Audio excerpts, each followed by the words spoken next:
Hello students, welcome to ज्ञान Sindhu coaching classes. Actually पिछले वर्ष फरवरी 16 यानी कि 16 फरवरी को आपका एग्ज़ाम था। इस बार आपका एग्ज़ाम है 22 फरवरी को। 22 फरवरी को एग्ज़ाम है। 23 का पेपर यहाँ पर मेरे पास है। इसके माध्यम से आपको एक पैटर्न पता चलेगा। पैटर्न के साथ साथ एक बेस्ट कॉपी एग्जाम में कैसे लिखी जाती है उस पर भी आपको आइडिया मिलेगा।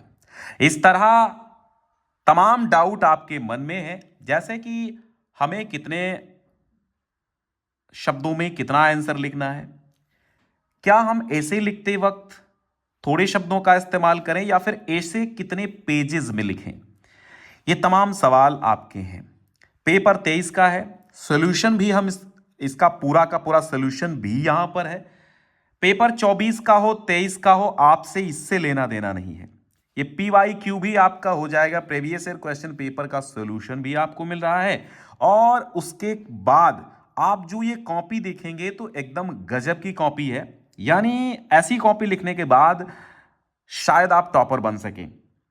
फिलहाल हर एक बच्चे को, मतलब अमूमन बच्चे सब टॉपर बनना चाहते हैं। तो क्या सारे लोग टॉपर होते हैं? सारे लोग टॉपर नहीं होते हैं।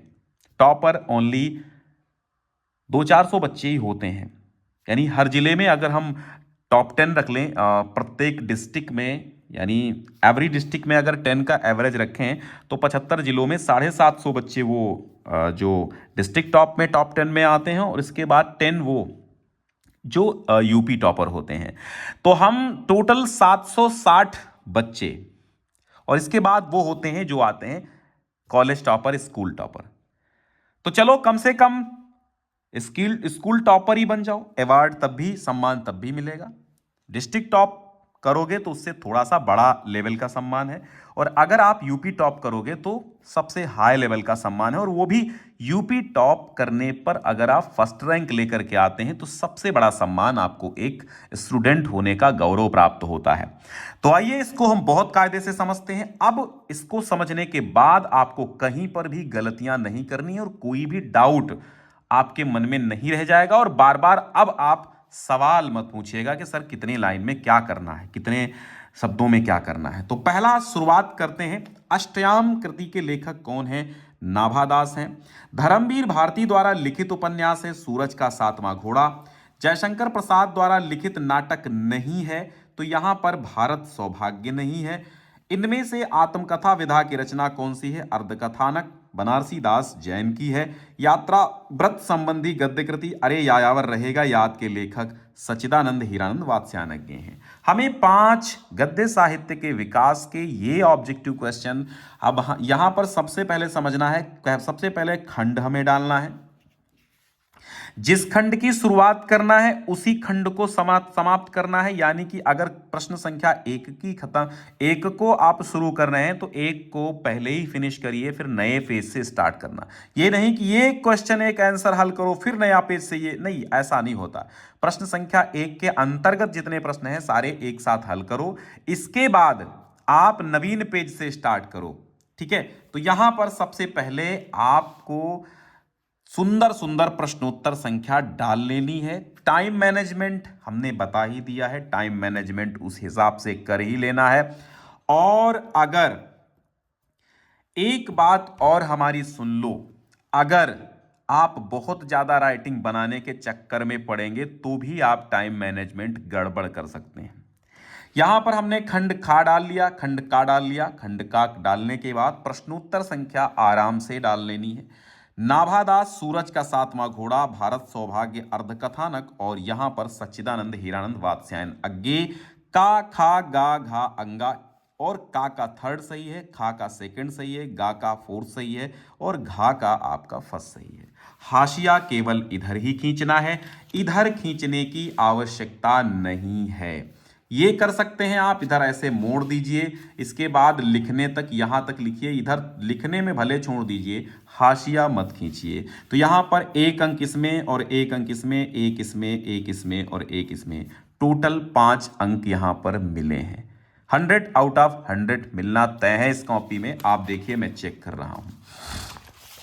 फिर आता है दूसरे पेज में, आप कर दीजिए प्रश्नोत्तर नंबर 2 के सारे उत्तरों का हल। प्रश्नोत्तर नंबर 2 यहां पर मिलेगा, ज्ञानपीठ पुरस्कार मिला था किस काव्य कृति पर? तो कितनी नावों में कितनी बार अज्ञे को ज्ञानपीठ पुरस्कार मिला था? तीसरा सप्तक सन 1959 में प्रकाशित हुआ। कला और बूढ़ा चांद सुमित्रानंदन पंत की रचना है। और 12 सर्ग साकेत में है। छायावाद की प्रमुख विशेषता क्या है? तो सूक्ष्म स्थूल के प्रति सूक्ष्म का विद्रोह है यहां पर। ठीक है, तो ये आप उत्तर समझ गए। और यहां पर देखिए पूरा का पूरा ये भी सही है, 1 अंक, ये भी सही 1 अंक, ये भी सही 1 अंक, ये भी सही 1 अंक, और ये भी सही 1 अंक। अब इस तरह आपको गद्य साहित्य और काव्य साहित्य के विकास को फिनिश करना है। कितनी देर में? टाइम मैनेजमेंट ऑलरेडी हम बता चुके हैं, कॉपी देख लीजिएगा वीडियो। बात करते हैं अब यहां पर हम गद्यांश आधारित प्रश्नोत्तर की। 5 प्रश्न होंगे, 2-2 अंकों में होंगे। अशोक वृक्ष की पूजा इन्हीं गंधर्वों और यक्षों की देन है। तो अशोक के फूल से है। 5 प्रश्न यहां होंगे। तो सबसे पहले यहां पर आप एक संकेत नुमा डाल देंगे चीज, तो संकेत यहां पर आप कंप्लीट डाल देंगे। फिर यहां पर आप संदर्भ डालेंगे, अंडरलाइन करेंगे। फर्स्ट, सेकेंड, थर्ड इसके अंदर भी डाल सकते हैं और इस लाइन के इधर भी डाल सकते हैं, कोई प्रॉब्लम नहीं है। इस तरह आप लिखेंगे संदर्भ। सबसे सही तरीका संदर्भ लिखने का क्या है? प्रस्तुत गद्यांश हमारी पाठ्य पुस्तक के गद्य खंड के अशोक के फूल नामक पाठ से उद्धृत है। इसके लेखक आचार्य हजारी प्रसाद द्विवेदी जी हैं। ठीक है, तो इस तरह आपको यहां पर भी देखो अंडरलाइन किया गया, अंडरलाइन किया गया, अंडरलाइन किया गया। कुल मिला के एक एग्जामिनर जब आपकी कॉपी चेक करे तो कुल मिला के टोटल बात करें, अगर हम निचोड़ रूप में कहें तो एग्जामिनर को कॉपी चेक करने में मेहनत न करनी पड़े। आप इस तरह लिखिए, डरने की कोई आवश्यकता किसी भी प्रकार की नहीं है। यहां पर जो अगला प्रश्न है, अशोक वृक्ष की पूजा किसकी देन है? तो अशोक वृक्ष की पूजा इन्हीं यक्षों और गंधर्वों की देन है। उत्तर यहां पर भी सही हो गया। 2 अंक पूरे ये और 2 अंक ये आपको मिल गए। फिर बात कर लेते हैं तीसरे प्रश्न की, रेखांकित अंश की व्याख्या। असल पूजा अशोक की नहीं बल्कि उसके अधिष्ठाता कंदर्प देवता की होती थी, इसे मदनोत्सव कहते थे। इतनी ही अंश रेखांकित है तो इतना ही हमें उत्तर देना है। ठीक है, तो लिखेंगे रेखांकित अंश की व्याख्या, फिर नीचे से शुरू करेंगे। ये आपको हेडिंग डालनी है ब्लैक बोल्ड पेन से, मार्कर से नहीं डालनी है, ब्लैक बोल्ड पेन से। और हमने डाल रखी है, किससे हेडिंग डाली है? यहां पर जो हेडिंग डाली गई है वो है स्केच से 2-3 रुपए वाला लग्जर स्केच, जो उधर ना छपे। थर्ड, तो यहां आचार्य हजारी प्रसाद द्विवेदी जी कहते हैं कि इस तरह आपको लिखना है कि प्राचीन साहित्य में अशोक वृक्ष की पूजा का सरस वर्णन मिलता है, परंतु वास्तविक पूजा अशोक की नहीं अपितु उसके अधिष्ठाता कामदेव अर्थात कंदर्प देवता की होती थी, क्योंकि इसे मदनोत्सव के नाम से जाना जाता था। गजब, कोई दिक्कत यहां पर नहीं है। ऐसे लिखना आपको, निचोड़, बिल्कुल बिल्कुल काट छांट के, कि हमारा समय भी हमें समय भी तो देखना है, टाइम मैनेजमेंट, समय प्रबंधन करना है ना। अशोक वृक्ष को कौन पुष्पित किया करती थीं? तो अशोक वृक्ष को राजघरानों की रानियां अपने सुनूपुर चरणों के आघात से अशोक के वृक्ष को पुष्पित किया करती थीं। वाह, सही हो गया, 2 अंक यहां पर भी। फिर यहां है अधिष्ठाता और स्तवक शब्दों का अर्थ लिखिए। अब यहां पर समझिए, अधिष्ठाता प्रधान या मुखिया, स्तवक फूलों का गुच्छा। यहां पर 1 अंक इसका और 1 अंक इसका, यानी कि 2 अंक टोटल मिलने हैं। तो इस तरह आपको गद्यांश का हल कर लेना है। अब आता है पद्यांश का हल। भाई पद्यांश यहां से कौन आया है? कौन हो तुम वसंत के दूत, बिरस पतझड़ में अति सुकुमार। अब बच्चे ने ये नहीं किया, अब क्योंकि ये नहीं आता है तो कौन सा किया गया है? किया गया है, छायाएं मानो जन की दिशाहीन सब ओर पड़ी, वह सूरज नहीं उगा था पूरब में। वाह, तो माना यहां पर छायाएं मानव जन की, अब यहां पर एक संकेत दिया गया क्योंकि पहला वाला नहीं किया तो दूसरा वाला संकेत दे दिया गया।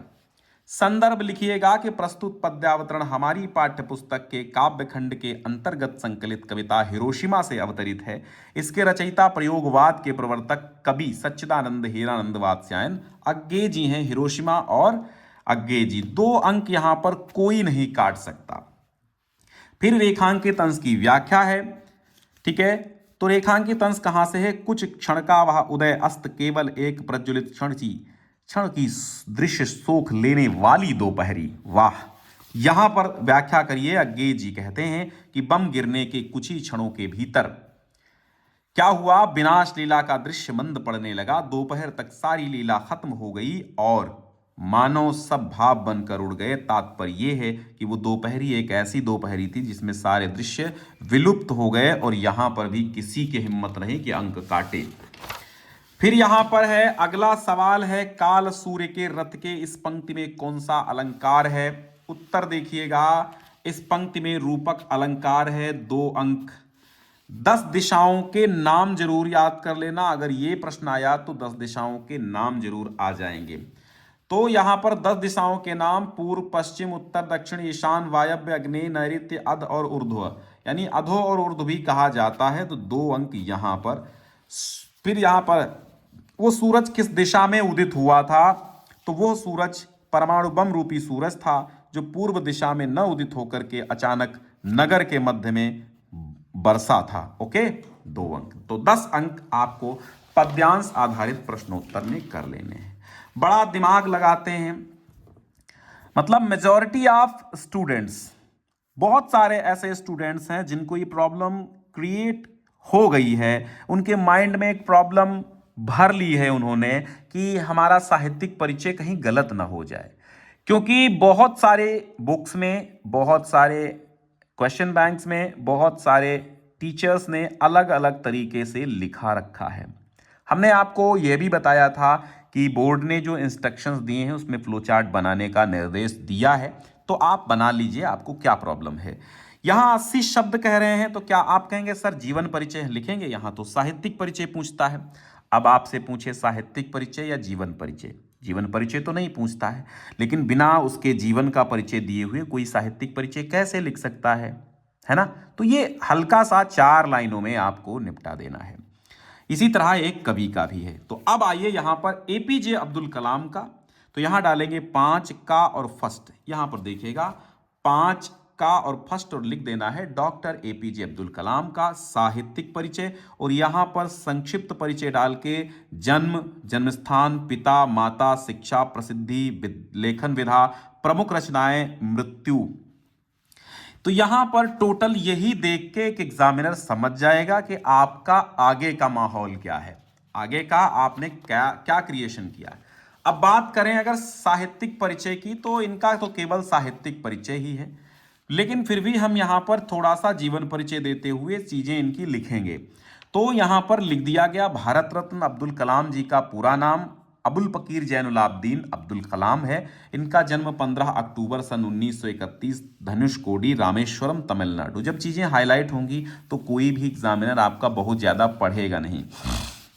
इसके बाद यहां पर भी 2002 से 7 तक राष्ट्रपति रहे, 27 जुलाई को देहावसान हो गया, तो यहां प्रॉब्लम नहीं है। 3 अंक यहां मिलेंगे। अब आपकी अगर कृतियां सही हैं तो 2 अंक यहां मिलेंगे। अब इस तरह ही आपको लिखना है। अगर एपीजे अब्दुल कलाम का आ गया, किसी और का आ गया, तो मैंने जैसे बताया है वैसे आप लिखिए। इसमें चाहे जैसे आप लिख दीजिए, सही होना चाहिए, अंक पूरे मिल जाएंगे। अगर रचनाएं सारी नहीं आती हैं तो इसकी आधी जरूर लिखें, यानी 5 रचनाओं से कम बिल्कुल काम नहीं चलेगा।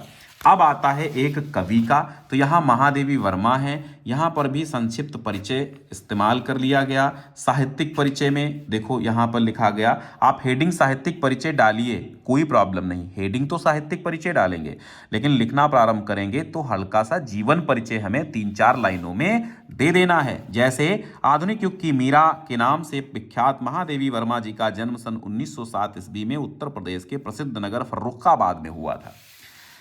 ठीक है, 9 वर्ष की छोटी सी उम्र में क्या हुआ था? विवाह हो गया था। किससे हुआ था? स्वरूप नारायण से हुआ था। माता हेमरानी का भी निधन हो गया था, किसी कारण से वैवाहिक जीवन असफल रहा। फिर क्या हुआ, अध्ययन जारी रखा इन्होंने, बहुत समय तक प्रयाग महिला विद्यापीठ में प्रधानाचार्य के रूप में काम करती रही। फिर उन्होंने, अब यहां से साहित्यिक परिचय शुरू होता है, देखो 4 लाइनों में निपटा दिया जीवन परिचय, अब यहां से साहित्यिक परिचय शुरू होता है। रचनाएं, इनकी रचनाएं सर्वप्रथम चांद पत्रिका में प्रकाशित हुई। इसके बाद इनकी काव्य प्रतिभा के लिए भारत सरकार ने और सेक्सरिया मंगला प्रसाद पारितोषिक पुरस्कारों से सम्मानित हुआ, और भारत सरकार ने इनको पद्म भूषण के अवार्ड से भी सम्मानित किया। ज्ञानपीठ पुरस्कार प्राप्त हुआ, भारत भारती भी मिला, और इस तरह इनकी मृत्यु 1987 में हुई। इनकी कृतियों में निहार रस, नीरजा, सांदगीत इत्यादि जो भी आपको आती हैं लिख दीजिए। तो 3 अंकों में जीवन परिचय और 2 अंकों की कृतियां, 5 अंक यहां पर बिल्कुल मिल गए इनको, तो कंप्लीट हो गया। अब एक ये आता है, अगला प्रश्न आपका ये बनता है कि सर हम कहानी का उद्देश्य और सारांश 80 शब्दों में कहता है तो कितना लिखें? 1 पेज में भाई, 1 पेज में। सारांश भी 1 पेज में लिख दो, उद्देश्य भी 1 पेज में लिख दो। यहां पर देखो, बहादुर कहानी का उद्देश्य, तो बहादुर कहानी के लेखक अमरकांत जी हैं, और इनकी बहादुर कहानी मध्यवर्गीय परिवार में नौकरी करने वाले बहादुर के नाम के पहाड़ी लड़के पर आधारित है। कहानी रोचक, सुगठित, संक्षिप्त तथा समस्या मूलक है। ये मैं इतना पढ़ रहा हूं, बाकी आपके एग्जामिनर इतना ज़्यादा नहीं पढ़ते हैं, क्योंकि इतना समय नहीं रहता। अगर पढ़ेंगे तो कितने दिन में कापियां चेक होंगी। फिलहाल मैं बता रहा हूं, समझा रहा हूं, समझिए, और आज अगर समझ लेंगे तो आपका डर खत्म हो जाएगा, ठीक है, और डाउट्स भी क्लियर हो जाएंगे। इस तरह आप 80 शब्दों में आप लिख देंगे, और यहां 5 अंक पूरे के पूरे आपको मिल जाएंगे। फिर बात आती है खंड काव्य में। अब खंड काव्य में जैसा प्रश्न होगा वैसा उत्तर होगा। वैसे तो शब्द सीमा 80 शब्द यहां पर भी है, पर हमें क्या करना है कि हमें मतलब भर का लिखना है। 80 शब्दों से ज्यादा हो जाए नो प्रॉब्लम, 80 शब्दों से कम ना रहे। अब यहां पर सपोज दैट आलोक वृत्त हमें लिखना है, तो यहां नायक की चरित्र चित्रण करना है। तो चूंकि नायक यहां पर महात्मा गांधी जी हैं, तो यहां आप लिखेंगे प्रश्नोत्तर नंबर 7 और थर्ड आलोक वृत्त। देखो यहां पर ऐसे ही आपको लिखना है, पेपर के अनुसार उत्तर संख्या डालनी है।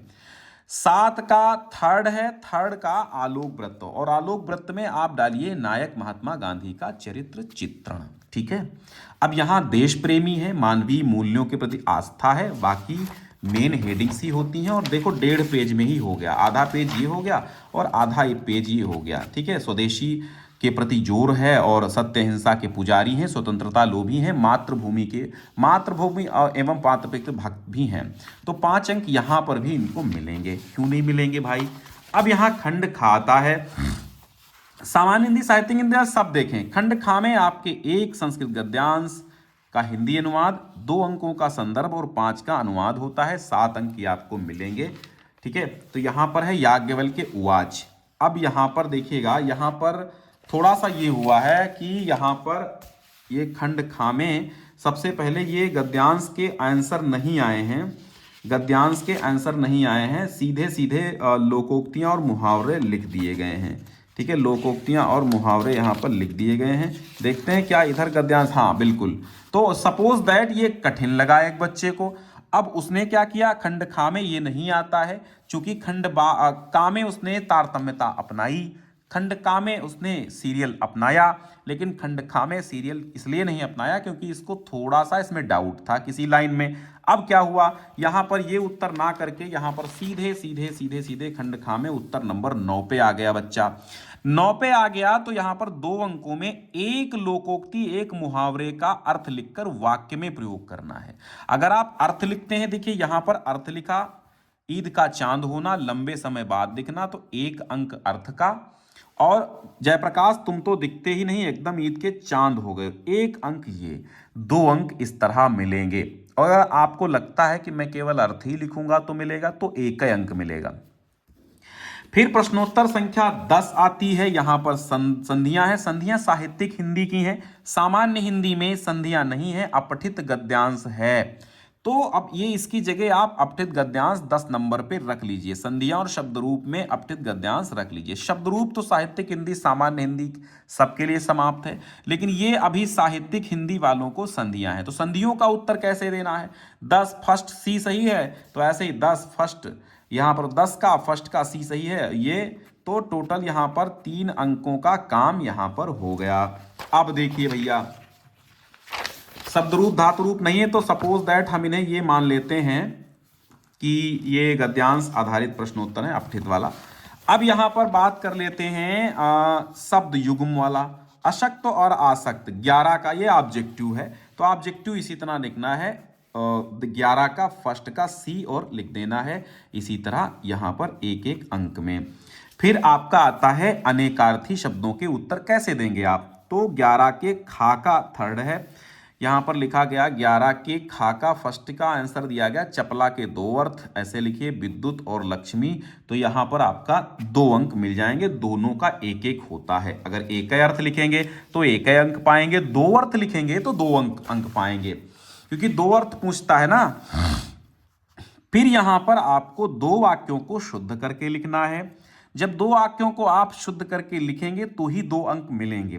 तो यहां आपका 11 घा सेकंड और फोर्थ, तो यहां 11 घा, अच्छा ये वाक्यांश के लिए एक शब्द भी आया है, बहुत कम बोलने वाला मितभाषी होता है, जानने की इच्छा रखने वाला जिज्ञासु होता है। तो यहां एक एक अंक यहां पर भी मिल गया।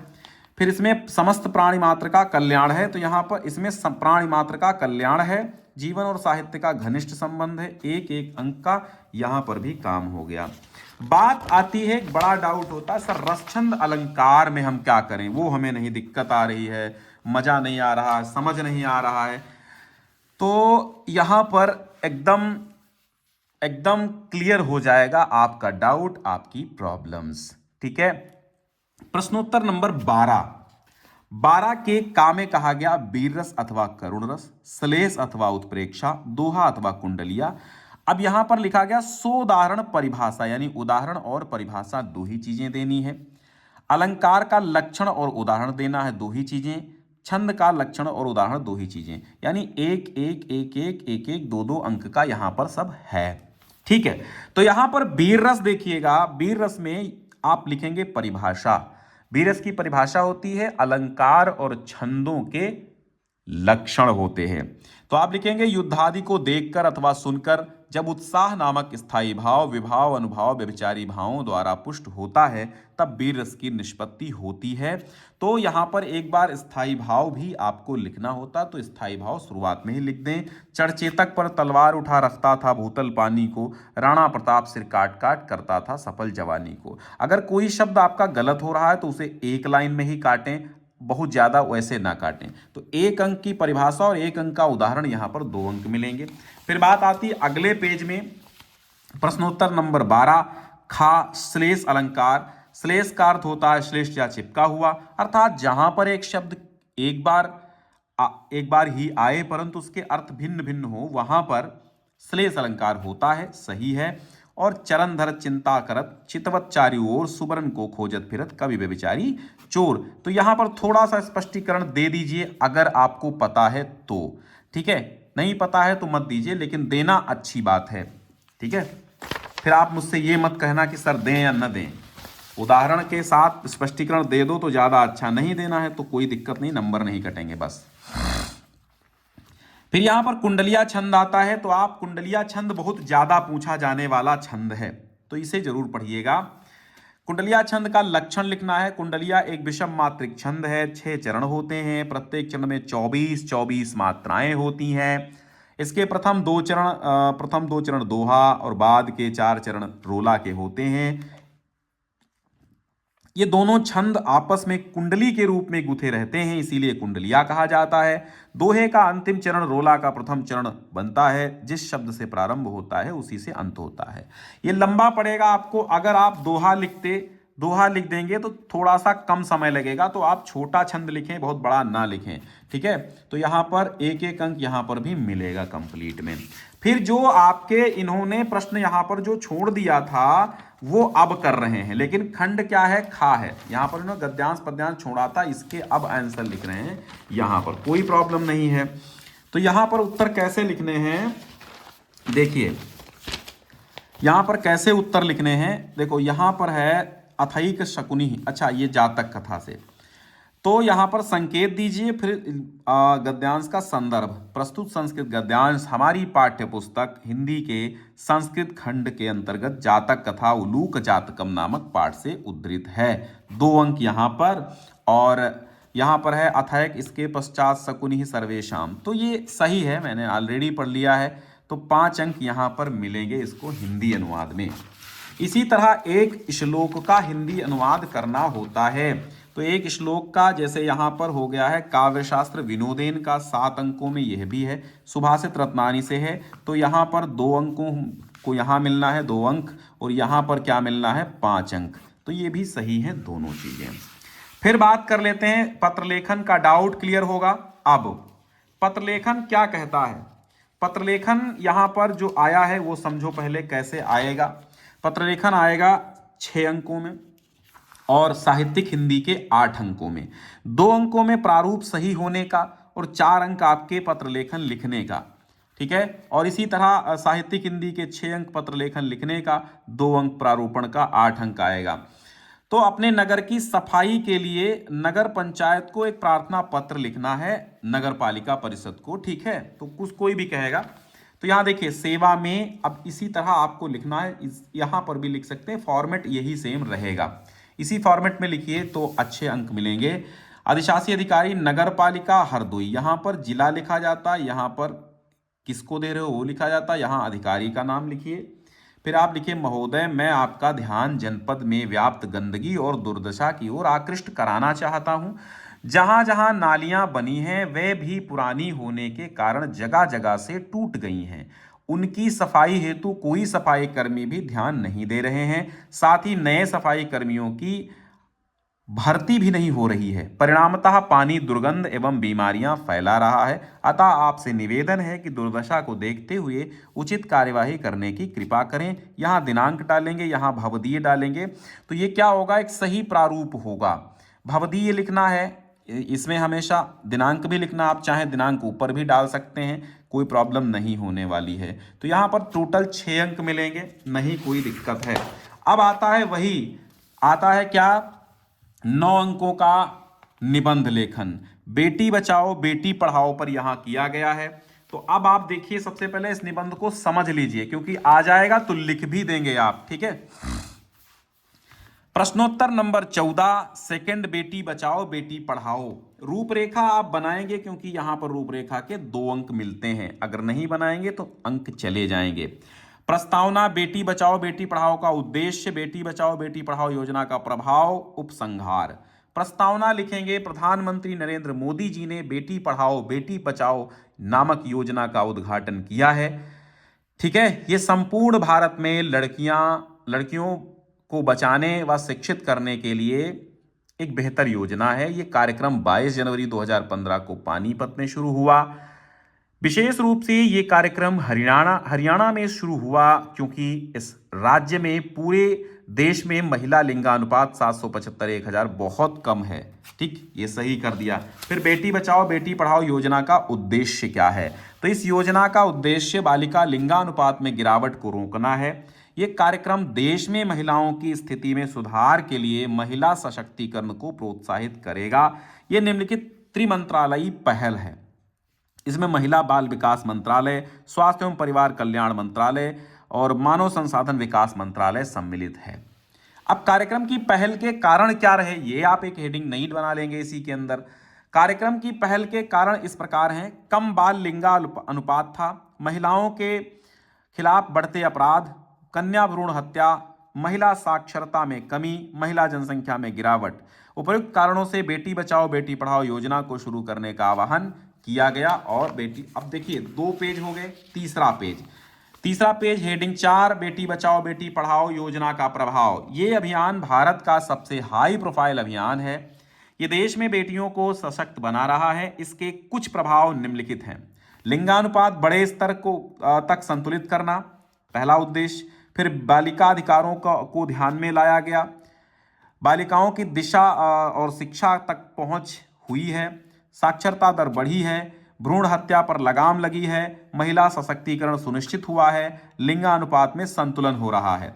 फिर उपसंहार अंत में लिखेंगे, बेटी बचाओ बेटी पढ़ाओ योजना में भारत में बालिकाओं से जुड़े मुद्दों के समाधान के लिए भारत सरकार की एक पहल है। योजना की पहल कुछ नहीं बल्कि बहुत हद तक फलीभूत हुई है। लोगों में जागरूकता का स्तर बढ़ रहा है। फिर लोगों को अब समाज में बालिका उत्थान के लिए गंभीरता से काम करना होगा। इस योजना की सफलता से देश की सामाजिक, आर्थिक एवं सांस्कृतिक स्थिति सुदृढ़ हुई है।